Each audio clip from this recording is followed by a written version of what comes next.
Hello दोस्तों, अब तक आपने जाना कि संडे होने के कारण प्रिया घर में ही रहती है, लेकिन वह काफ़ी बोर हो रही थी और अचानक एक इमरजेंसी केस आने की वजह से आसना जी को भी हॉस्पिटल जाना पड़ा।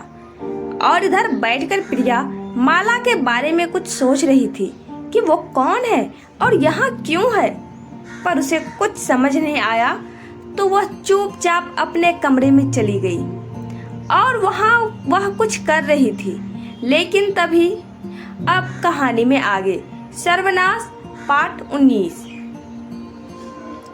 प्रिया अपने कमरे में कुछ कर रही थी, तभी अचानक से उसे काफी शोर सुनाई देती है और फिर वह घबराते हुए नीचे आती है। लेकिन जैसे ही वह नीचे आई तभी उसने कुछ देखा और फिर वह अपना सिर पकड़कर जोर से चिल्लाते हुए कहती है, ओफो, घर की ऐसी हालत किसने किया, सारा सामान फैला दिया। लेकिन तभी उसकी नज़र वहीं पास में जमीन पर गिरे कीमती स्टैचू पर पड़ी। टूटी हुई स्टैचू को देखकर प्रिया अपना आपा खो बैठी और वो शोर मचाते हुए कहने लगी, किसने तोड़ी स्टैचू।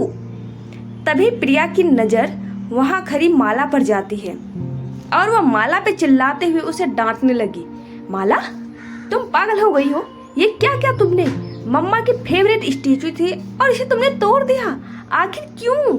अरे इसकी कीमत पता है, 1.5 लाख। अगर मम्मा को पता चलेगा कि ये टूट गया तो माला वो तुम्हें भी तोड़ कर रख देगी। आखिर क्या कर रही थी तुम स्टैचू के पास, माला जवाब दो। लेकिन माला कुछ भी नहीं बोल रही थी, वह मासूमियत भरी निगाहों से प्रिया की तरफ देख रही थी।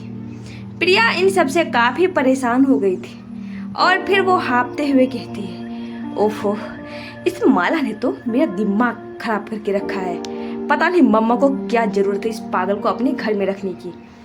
मैं कभी स्टैचू को हाथ लगा रही थी तो मना करती थी, स्क्रैच पर जाएंगे, लेकिन इस माला ने तो इसे तोड़ ही दिया। ओ गॉड, मम्मा कितनी परेशान होगी और उससे भी ज्यादा तो गुस्सा। लेकिन अच्छा होगा कि वो इस माला को डांटेगी और इसे घर से भी निकाल देगी। मैं इस माला को अब और बर्दाश्त नहीं कर सकती। और फिर से माला को वो डांटते हुए कहने लगी, अब तक तुम यही खड़ी हो, मेरे सामने से हट जाओ। नॉनसेंस। प्रिया की बातें सुनकर माला बिना कुछ कहे ही उसकी नजरों से दूर चली गई, लेकिन उसकी आंखों में काफी गुस्सा था जो कि उसके मासूम से चेहरे में छिप रही थी। तभी थोड़ी देर बाद ही आसना और राकेश घर आ जाते हैं और गाड़ी की आवाज सुनकर प्रिया दरवाजे पर आती है। प्रिया को दरवाजे पर देखकर आसना और राकेश दोनों एक साथ स्माइल करते हैं। तभी राकेश जी कहने लगे, अरे वाह, आज तो प्रिया हमें खुद लेने दरवाजे तक आई है। और आसना प्रिया के पास आकर उसे अपनी बाहों से जकड़ लेती है और कहती है, तुम ज्यादा बोर तो नहीं हुई। सॉरी बेटा, लेकिन केस ही ऐसी आ गई कि मुझे जाना पड़ा। लेकिन देखो, आज मैं हर दिन से पहले घर आई हूँ, स्पेशल तुम्हारे लिए। तुम खुश हो।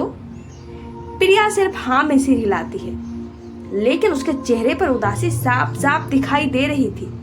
तभी आसना जी कहती है, क्या बात है प्रिया, तुम कहाँ खोई हो। तब प्रिया कहती है, कुछ नहीं मम्मा, बस वो।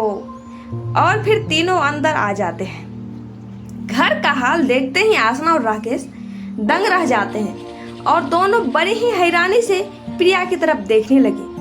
तभी आसना जी की नजर गिरी हुई स्टैचू पर पड़ी।